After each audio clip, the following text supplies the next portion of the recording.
Thank you for tuning in to Watch Sixto. My name's Sixto.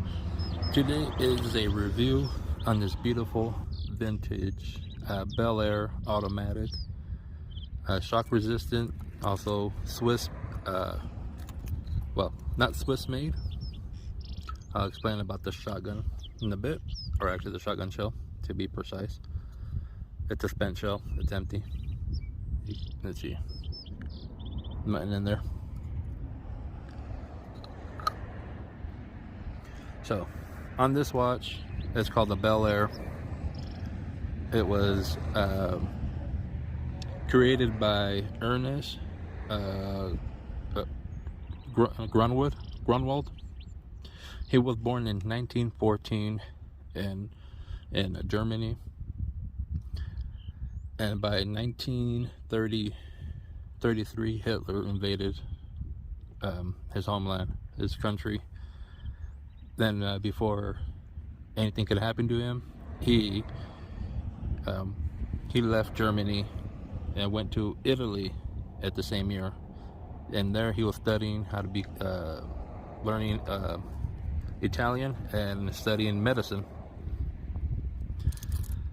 Then when the war started getting out of hand, he left Italy and went to Switzerland in 1938. He was there studying as well there his new homeland, their culture, how to speak their language perfectly.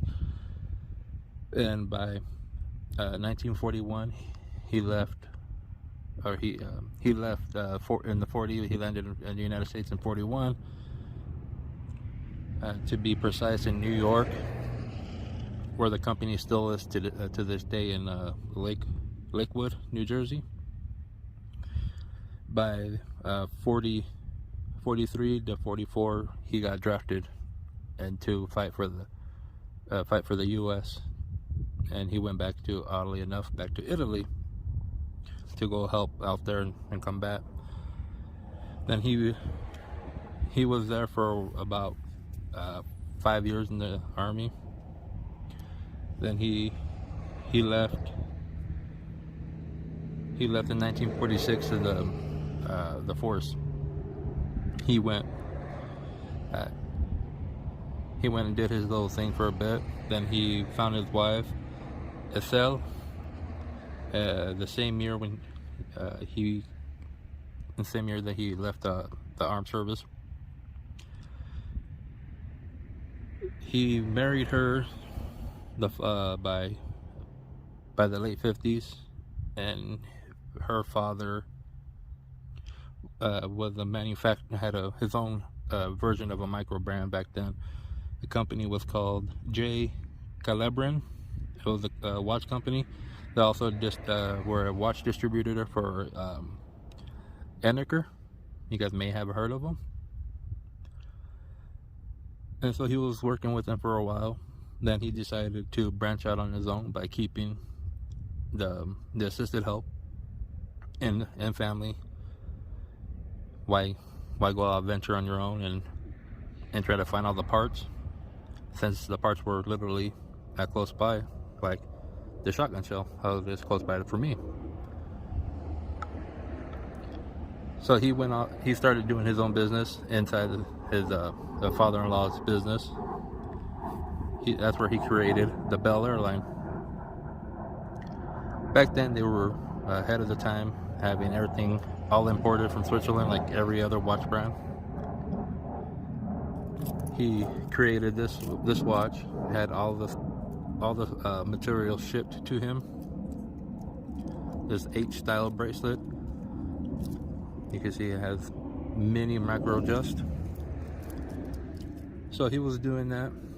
He kept like I said, his business is in New Jersey, but he had his manufacturer in the U.S. Virgin Islands to help mass produce everything that came in. His son joined in later on, by the time he was roughly in his 20s to his 30s, to help out with whatever needs to be done. And now they are still a watch business, but they do dials. They pretty much are homaging other watches where you could literally get your company, your logo, like say excuse me, say like for example, I'm a YouTuber. If I wanted to, I could order a custom made dial. One of would be for me. So that's pretty cool. So let's get into the watch.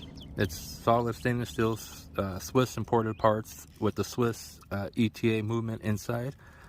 Hand winds. Let's see if it hacks. Oh, come on.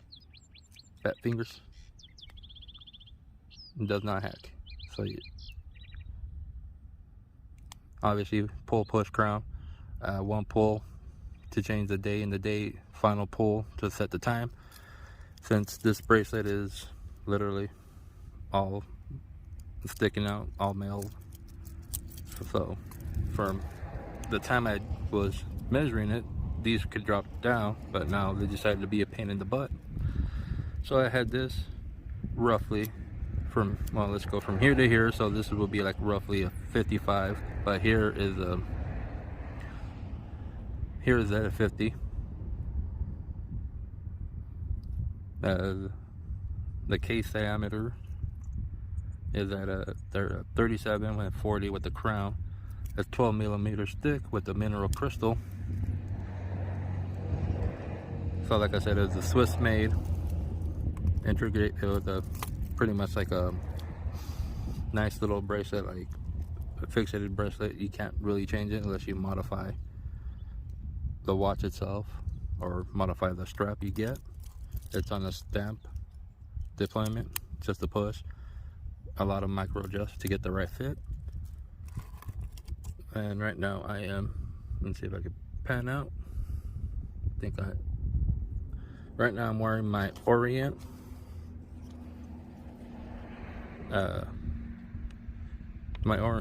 SP Sports Edition. So here it is on my 7 3/4 inch wrist. And the reason why I got the shotgun shell, I am filming this on a literally shooting range location on my lunch break, which is fun. Haven't seen one of these in a while. Let me know what you guys think. There's no lume on here, so you won't get a lume shot, but I'm gonna pause this video so you can get some sunlight. So here it is with the actual light. See, this is where I'm at, shooting range up in the mountains. Nice spot for a lunch break. I got my filming equipment right here. So let me know what you guys think. Do you guys like watch with history, or do you want me to just do watch reviews, just give you the whole specs, details? Obviously it's a vintage watch, there's going to be pros and cons, but even though I don't give you pros and cons, because I figure I'll tell you enough of it and you guys make your own decision on what the watch may or may not be. So until the next one, you guys have a good one.